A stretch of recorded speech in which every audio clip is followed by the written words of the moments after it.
Welcome friends, board परीक्षा YouTube channel में आपका हार्दिक स्वागत है। आज का ये वीडियो एनसीईआरटी की मुख्य पुस्तक से है कक्षा 12 के लिए, और जो चैप्टर हम पढ़ने जा रहे हैं उसका नाम है सदिश बीजगणित।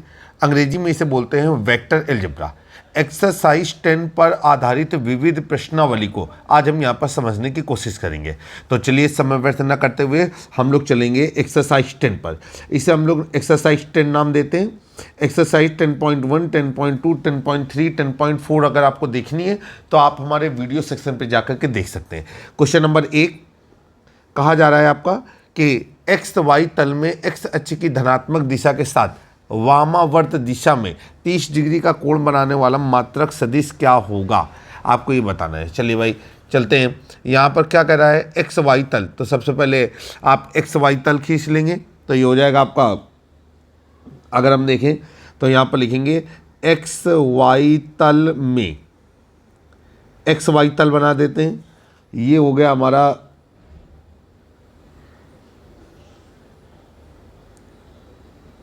ये है हमारा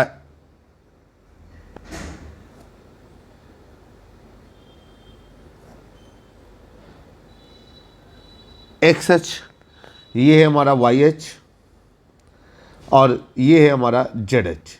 ठीक है, चलिए भाई अब आगे चलते हैं। अब आपसे कह रहा है कि वामावर्त दिशा में, ठीक, अब वामावर्त दिशा में कितने डिग्री का कोण बना रहा है, 30 डिग्री का कोण बना रहा है। तो वामावर्त दिशा में 30 डिग्री का कोण बना देंगे तो वो कोण यहाँ पर आ गया, इसे हम मार देंगे ओरिजिन केंद्र, और ये कोण हो गया हमारा 30 डिग्री, 30 डिग्री का। ठीक है, आइए आगे चलते हैं। अब आपसे क्या कहा जा रहा है कि एक्स अक्ष की धनात्मक दिशा के साथ, ठीक है, एक्स अक्ष की धनात्मक दिशा के साथ वामावर्त दिशा में 30 डिग्री का कोण बनाने वाला मात्रक सदिश। तो यहाँ पर लिखेंगे एक्स अक्ष की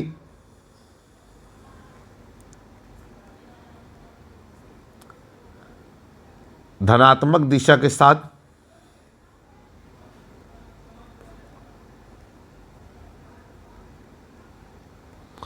वामावर्त दिशा में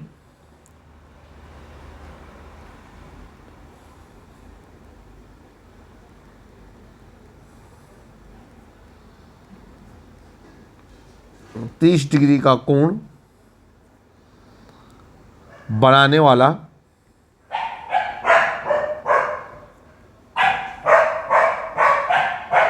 मात्रक सदिश।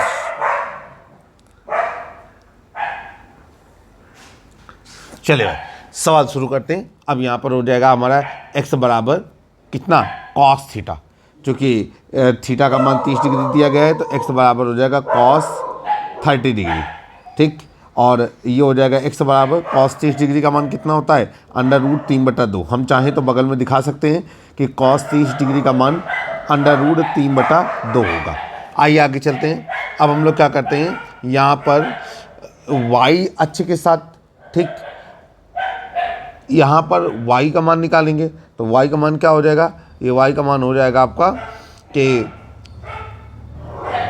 साइन 30 डिग्री, और जब ये साइन 30 डिग्री हो जाएगा तो यहाँ पर क्या हो जाएगा आपका, फार्मूला लगाएंगे, sine 30 degree is equal to, ये हो जाएगा आपका 1/2, तो ये हो जाएगा y इज इक्वल टू 1/2। अब नीचे हम लोग लिखेंगे कि वेक्टर ओजेड के साथ 90 डिग्री का कोण बनाता है। यहाँ पर नीचे लिख डालेंगे, क्योंकि वेक्टर ओजेड के साथ 90 डिग्री का कोण बनाता है। आगे चलेंगे तो ये हो जाएगा आपका z बराबर कॉस 90 डिग्री, और फार्मूला यहाँ पर लगाएंगे कि cos 90 degree is equal to 0, तो ये हो जाएगा आपका z बराबर 0। अब नीचे लिखेंगे, इसलिए अब हमने क्या किया कि हमने इसको लिखा,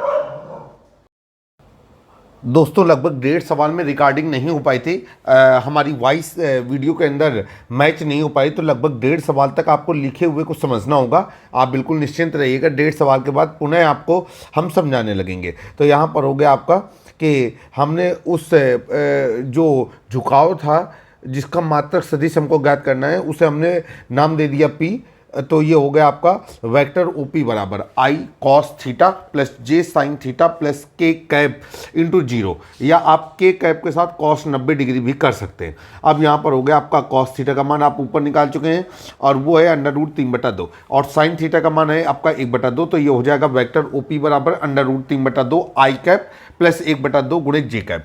अब इसके बाद हम लोग नीचे लिखेंगे कि वो मात्रक सदिश जो एक्स वाई तल में एक्स अक्ष की धनात्मक दिशा के साथ वामावर्त दिशा में 30 डिग्री का कोण बनाता है, वो है आपका 3/2 गुणे आई कैप प्लस 1/2 गुणे जे कैप। अब इसके बाद क्वेश्चन नंबर 2 की बात करेंगे। क्वेश्चन नंबर 2 को गौर से सुनेंगे।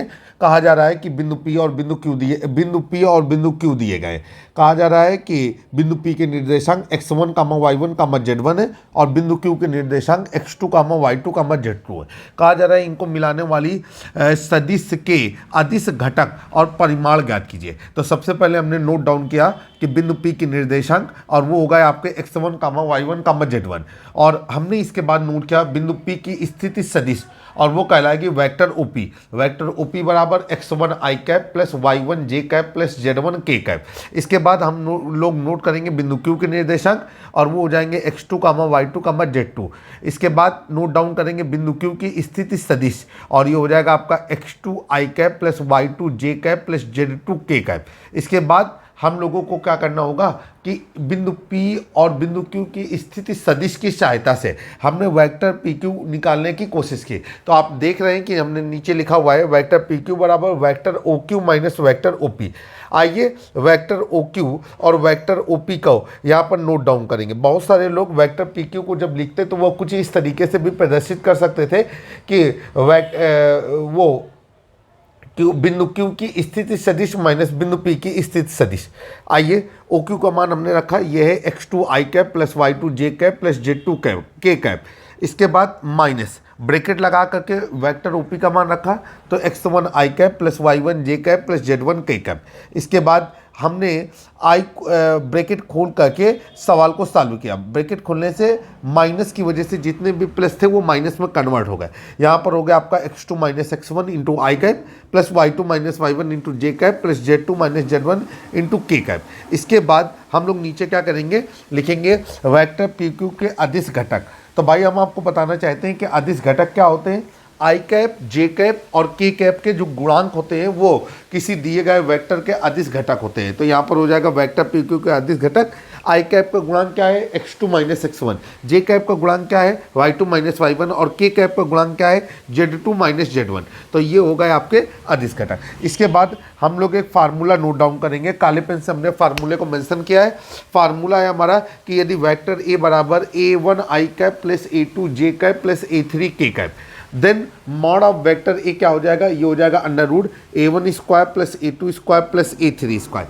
चलिए भाई अब यहाँ पर लिखेंगे इसलिए क्या हो जाएगा आपका, नीचे लिखेंगे कि वेक्टर PQ बराबर आपको पता ही है कि ये हो जाएगा आपका x2 minus x1 into i cap plus y2 minus y1 into j cap plus ये हो जाएगा z2 minus z1 into k cap. ये हो गया आपका। इसके बाद हमने नोट डाउन किया मॉड ऑफ वेक्टर PQ बराबर √ और ये हो गया आपका x2 माइनस x1 का whole square plus y2 minus y1 का whole square plus z2 minus z1 का होल स्क्वायर।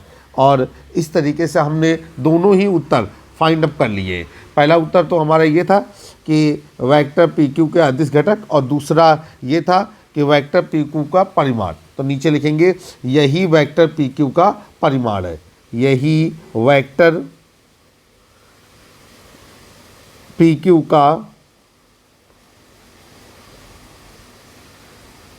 परिमाण है। चलिए भाई अब हम लोग चलेंगे क्वेश्चन नंबर 3 की ओर। क्वेश्चन नंबर 3 को सॉल्व करेंगे। देखिए क्या कहा जा रहा है क्वेश्चन नंबर 3 में, समझने की ज़रूरत है। क्वेश्चन नंबर 3 में आपसे कह रहा है NCERT की मुख्य पुस्तक है, बिल्कुल भी आप कंफ्यूज मत होइएगा। कहा जा रहा है कि एक लड़की पश्चिम दिशा में 4 किलोमीटर चलती है, इसके बाद वह उत्तर दिशा से 30 डिग्री पश्चिम दिशा में 3 किलोमीटर चलती है। फिर कह रहे हैं कि प्रस्थान के प्रारंभिक बिंदु से लड़की का विस्थापन ज्ञात कीजिए। ठीक है, आइए यहाँ पर हम लोग क्या करेंगे कि सवाल को हल करेंगे, और सवाल को हल करने के लिए यहाँ पर जो लड़की जितनी भी चलती है उसको नोट करेंगे। तो पश्चिम दिशा में लड़की द्वारा चली गई दूरी कितनी है, 4 किलोमीटर। तो यहाँ पर नोट किया कि लड़की द्वारा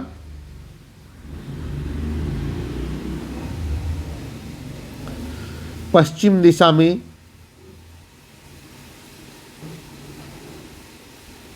चली गई दूरी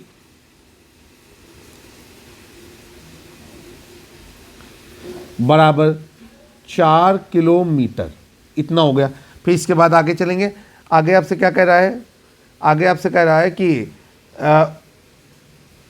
उत्तर दिशा में इसके पश्चात उत्तर से 30 डिग्री पश्चिम की ओर चली गई दूरी कितनी है, 3 किलोमीटर। तो यहाँ पर लिखेंगे तत्पश्चात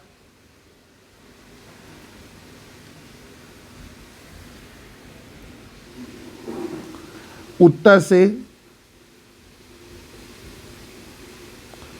30 डिग्री पश्चिम दिशा में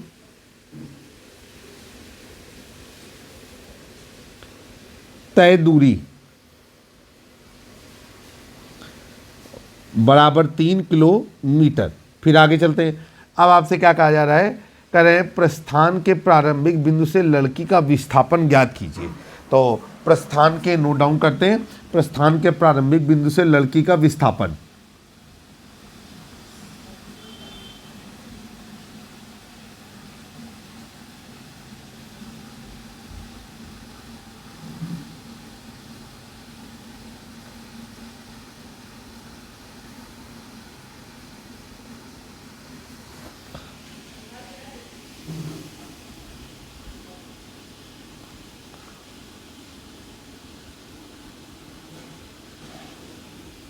बराबर क्वेश्चन मार्क। चलिए भाई, अब हम लोग क्या करेंगे कि इस सवाल को हल करना शुरू करते हैं। अब देखिए एक चित्र बनाना होगा, तो सबसे पहले एक चित्र बनाते हैं। तो ये हो गया हमारा कुछ इस तरीके से चित्र बनाएंगे। इसको हम साफ करके लाइन के ऊपर लाइन खींचेंगे ताकि फिगर हमारा कुछ बेहतर बन सके।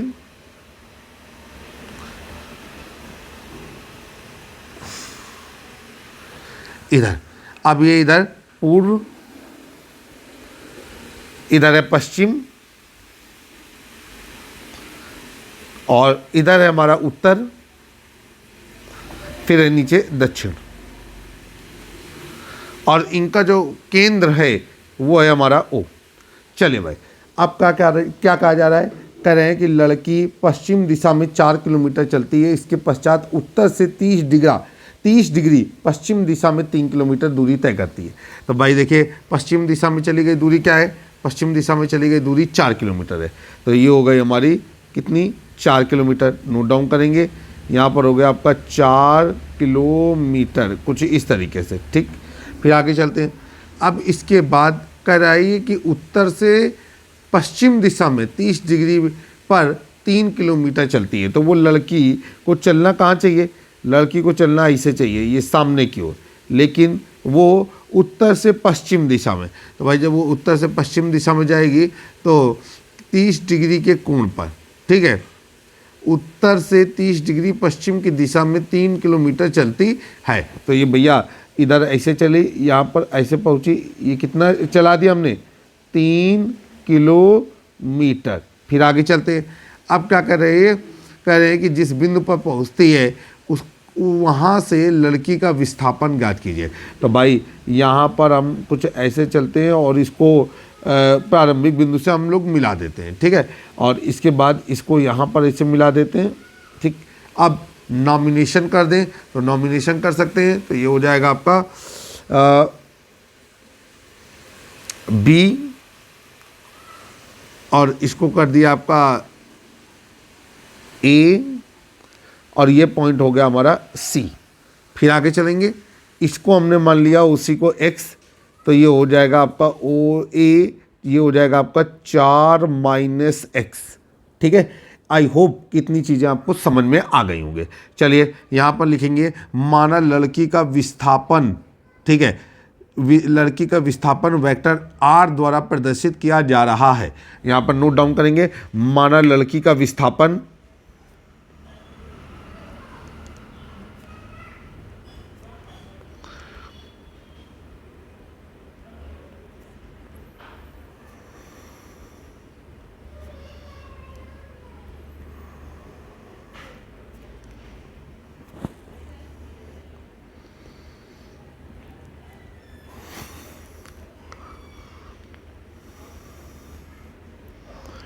इसलिए वेक्टर आर बराबर वेक्टर ओबी, वेक्टर आर जो है वो वेक्टर ओबी के बराबर है। विस्थापन क्या होता है, जिस बिंदु पर खड़े हुए हैं वहाँ से प्रारंभिक बिंदु तक की जो न्यूनतम दूरी होती है वही विस्थापन कहलाती है। अब नीचे हो जाएगा आपका, नीचे अतः वेक्टर आर बराबर वेक्टर ओबी बराबर, और ये हो जाएगा minus x I cap plus Y J cap. आप लोगों को पता है ये कैसे हुआ। फिर आगे चलते हैं। अब यहाँ पर एक त्रिभुज बन रहा है और वो त्रिभुज क्या है, समकोण त्रिभुज ए सी बी। तो यहाँ पर लिखेंगे समकोण त्रिभुज ए सी बी में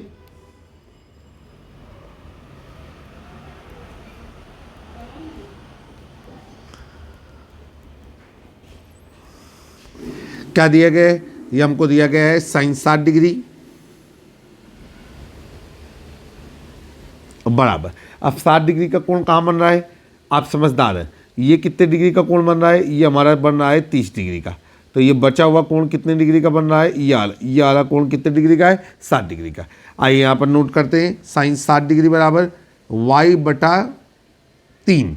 कैसे, साइन थीटा बराबर लंब बटा कर्ण।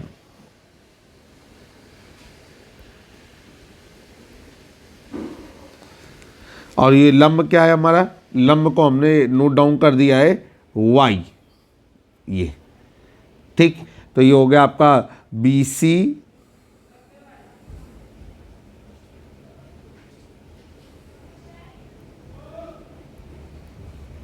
बटे ए बी। साइन 60 डिग्री का मान कितना है, √3/2। तो ये हो जाएगा आपका √3/2 बराबर y बटा 3, और y बराबर हो गया आपका 3√3/2। फिर इसके बाद हम cos 60 डिग्री का मान निकालेंगे। तो यहाँ पर हो गया आपका, चूंकि cos 60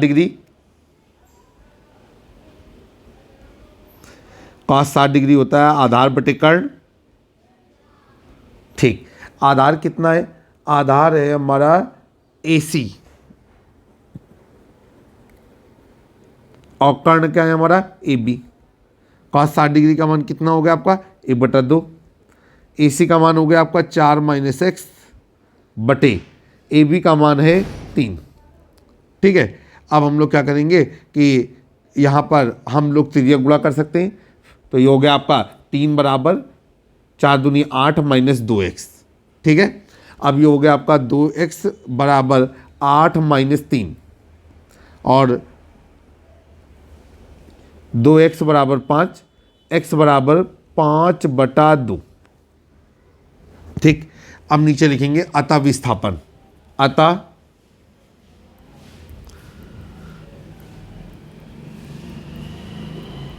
विस्थापन, और ये हो जाएगा r वेक्टर बराबर वेक्टर OB बराबर। अब क्या विस्थापन माना था पहले, -x आई कैप प्लस वाई जे कैप, -x आई कैप प्लस वाई जे कैप। x और y का मान यहाँ पर रख दीजिए। तो ये हो जाएगा आपका r वेक्टर बराबर OB वेक्टर बराबर, ये हो जाएगा -5/2 गुणे आई कैप प्लस y का मान कितना निकाला है, 3√3/2, 3√3/2 गुणे जे कैप।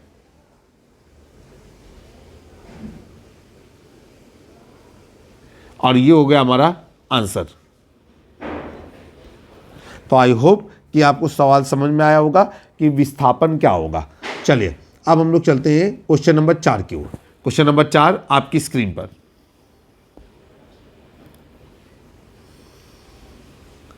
क्वेश्चन नंबर 4 में क्या कहा जा रहा है, फिर से एक बार आपको बताना चाहते हैं, ये NCERT की मुख्य पुस्तक है और मुख्य पुस्तक का ये भाग 2 है, जिसमें हम लोग सदिश बीजगणित या वेक्टर अलजेब्रा एक्सरसाइज 10.4 के बाद जो विविध प्रश्नावली है उससे सॉल्व करने की कोशिश कर रहे हैं।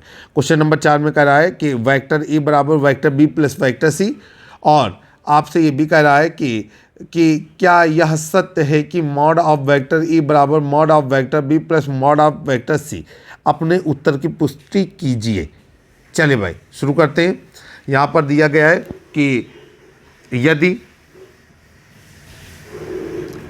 वेक्टर ए बराबर vector B plus vector C, तो फिर नीचे कि आपको बताना है कि वेक्टर ए बराबर vector B plus mod of vector A बराबर mod of vector B plus mod of vector C सत्य है क्या। चलिए अब हम लोग क्या करेंगे, मॉड ले लेंगे। तो ये हो जाएगा आपका कि माना मॉड ऑफ वेक्टर ए बराबर mod of vector B plus mod of vector C, ये आपने मान लिया। आप दोनों पक्षों का वर्ग कर देंगे, तो यहाँ पर लिख दिया वर्ग करने पर, वर्ग हमेशा दोनों पक्षों का होता है। तो ये हो जाएगा आपका मॉड ऑफ वेक्टर ए का होल स्क्वायर बराबर मॉड ऑफ, ठीक। अब ये क्या हो जाएगा आपका, ये हो जाएगा आपका कि vector B plus vector C, ठीक, का होल स्क्वायर।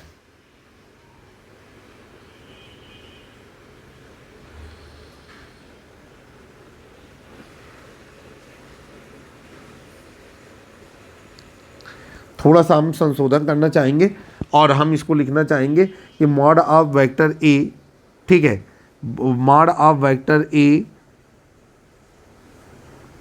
बराबर मॉड ऑफ वेक्टर बी ऐसे plus mod of vector C, ये हो जाएगा प्लस ऐसे। फिर से देखेंगे मॉड ऑफ वेक्टर ए बराबर vector B plus vector C का मॉड, या mod of vector B plus C. अब आगे चलेंगे, दोनों पक्षों को वर्ग कर देंगे, तो ये कुछ इस तरीके से हो जाएगा। और हम लोग इसको ये लिख सकते हैं ऐसे, ये हो जाएगा आपका मॉड ऑफ वेक्टर ए का whole square is equal to, ये हो जाएगा आपका vector B plus vector C, vector B plus vector C, और ये हो गया आपका मॉड ऑफ वेक्टर ए का whole square is equal to नीचे vector B dot vector B plus vector B dot vector C plus vector C dot vector B plus vector C dot vector C, ठीक है। अब ये हो जाएगा आपका mod of vector B का whole square plus ये हो जाएगा 2, ठीक, या इसको आप थोड़ा सा और सही कर देंगे और जो फार्मूले लग रहे हैं उनको नोट डाउन करेंगे। यहाँ पर फार्मूला लग रहा है कि vector B dot vector B बराबर मॉड ऑफ वेक्टर बी का whole square,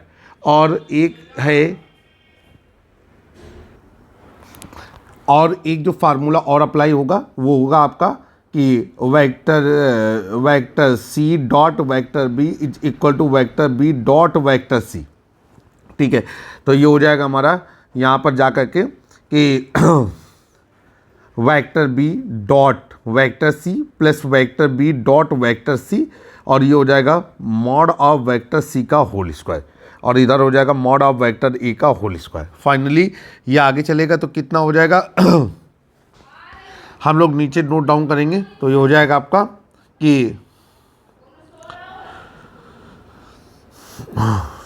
mod of vector B का होल स्क्वायर प्लस 2, इसके बाद vector B dot vector C plus mod of vector C का होल स्क्वायर, ठीक।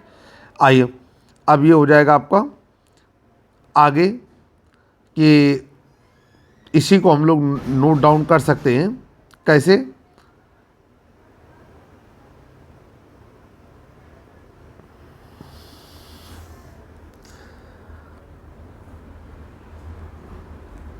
मॉड ऑफ वेक्टर ए का whole square, इधर हो जाएगा मॉड ऑफ वेक्टर ए का होल स्क्वायर।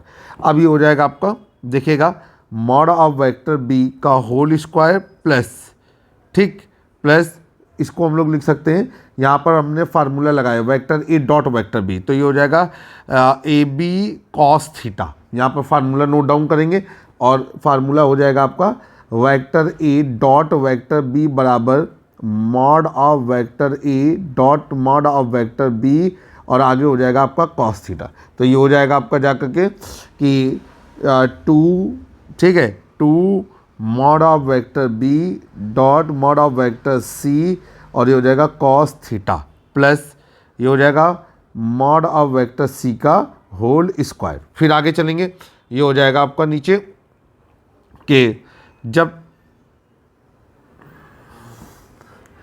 वेक्टर बी व वेक्टर सी के मध्य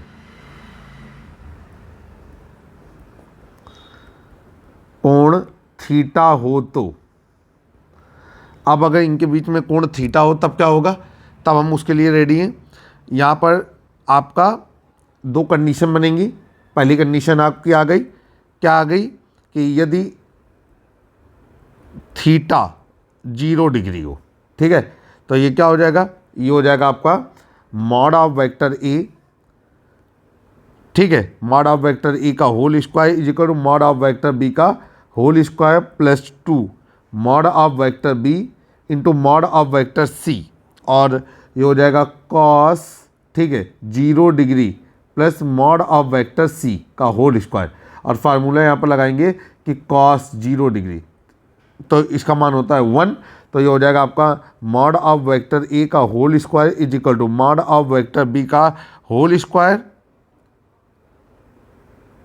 ठीक, अब plus 2 mod of vector B into mod of vector C और plus mod of vector C का होल स्क्वायर। और हम लोग इसको लिख सकते हैं क्या, हम लोग इसको लिख सकते हैं कि मॉड ऑफ वेक्टर ए का whole square is equal to, ये हो गया आपका mod of vector B plus vector C का होल स्क्वायर, कुछ इस तरीके से, ठीक है। अगर आप चाहें तो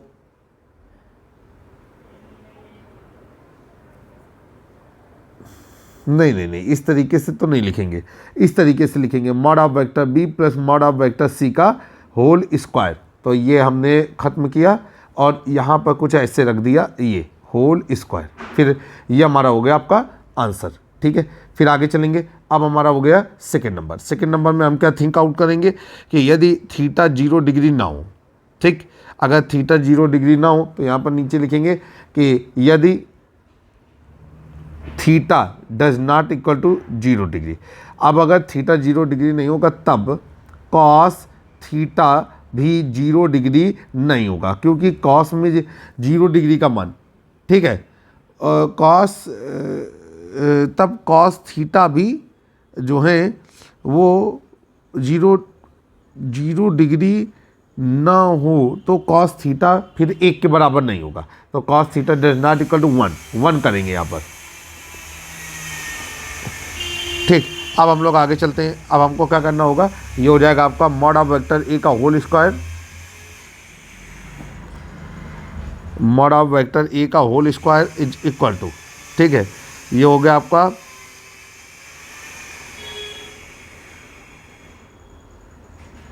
या सीधे ही लिख देते हैं कि does not equal to mod of vector B plus mod of vector C का होल स्क्वायर, ठीक। अब अतः mod of vector A does not equal to, ये हो जाएगा आपका mod of vector B plus mod of vector C, ठीक है। अब नीचे हम लोग क्या लिख देंगे कि इसलिए यह जरूरी नहीं है कि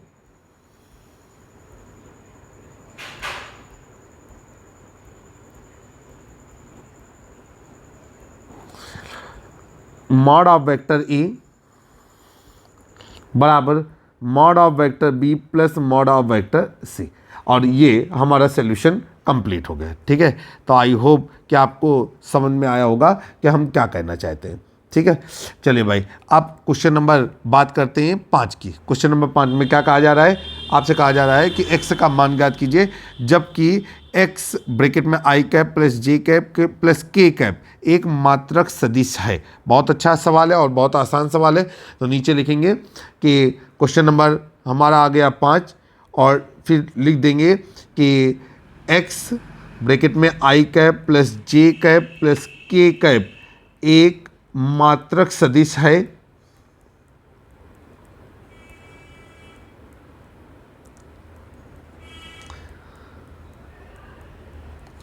यदि x ब्रैकेट में i cap plus j cap plus k cap एक मात्रक सदिश हो तो x का मान क्या होगा। चले भाई सवाल को हल करते हैं। नीचे लिखेंगे चूंकि x ब्रैकेट में i cap plus j cap plus k cap ठीक है मात्रक सदिश है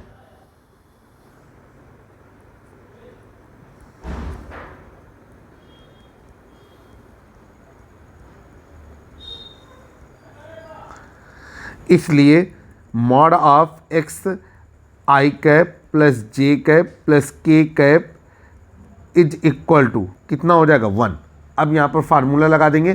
फार्मूला होता है कि अगर कोई सदिश दी गई है वेक्टर a और वो है आपका a1 i cap plus a2 j cap plus a3 k cap तो इसका मॉड क्या होगा। Mod of vector a is equal to under root ये हो जाएगा आपका a1 square plus a2 square plus a3 square.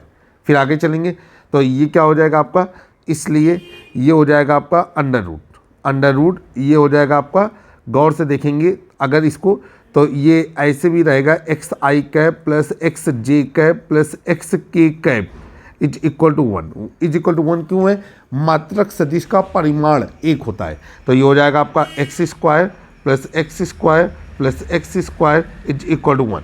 अब ये तीनों जुड़ जाएंगे तो ये हो जाएगा under root 3x square is equal to 1 और x under root 3 is equal to 1 और यहाँ से आ गया आपका x is equal to 1 upon under root 3।